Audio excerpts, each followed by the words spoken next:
മുഖ്യമന്ത്രി പിണറായി വിജയൻ പങ്കെടുത്ത LDF തൃത്താല മണ്ഡലം റാലി കൂറ്റനാടിനെ ചെങ്കടലാക്കി മാറ്റി. കൂറ്റനാട് തൃത്താല റോഡിൽ പാടശേഖരത്തിൽ തയ്യാറാക്കിയ യോഗസ്ഥലത്തേക്ക് ഉച്ചയ്ക്ക് ശേഷം തൃത്താല മണ്ഡലത്തിന്റെ വിവിധ ഭാഗങ്ങളിൽ നിന്നും ജനങ്ങൾ ഒഴുകിയെത്തി.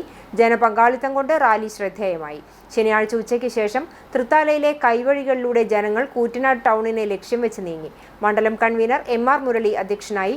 CPIM കേന്ദ്ര കമ്മിറ്റി അംഗം K രാധാകൃഷ്ണൻ MP, ജില്ലാ സെക്രട്ടറി EN സുരേഷ് ബാബു, സ്ഥാനാർത്ഥി MB രാജേഷ്, ജില്ലാ കമ്മിറ്റി അംഗങ്ങളായ VK Chandran, PN Mohanan, CPI സംസ്ഥാന എക്സിക്യൂട്ടീവ് അംഗം KP Suresh Raj, area secretary TP Muhammad, മണ്ഡലം ചെയർമാൻ ET ഹൈദ്രോസ് തുടങ്ങിയവർ പങ്കെടുത്തു.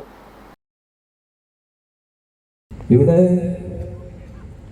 ഇത് മാത്രമാണോ ഏറ്റവും ഒടുവിൽ വയനാട് മുണ്ടത്തെ ചൂടുമല ദുരന്തമുണ്ടായില്ലേ? എല്ലാവരും പ്രതീക്ഷിച്ചല്ലോ എന്തായാലും ഇത്തവണയെങ്കിലും സഹായം കിട്ടിയോ?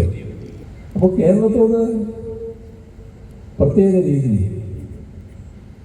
രക്ഷപ്പെടുന്നത് എന്ന നില, തകരട്ടെ എന്ന നില, ഈ കാര്യത്തിൽ മാത്രമല്ല കേരളത്തിന് അർഹതപ്പെട്ട കാര്യങ്ങൾ നിഷേധിക്കുകയില്ല. കേരളത്തിൻ്റെ ജനസംഖ്യ ദേശീയ തലത്തിലുള്ള ജനസംഖ്യയുടെ 2.5%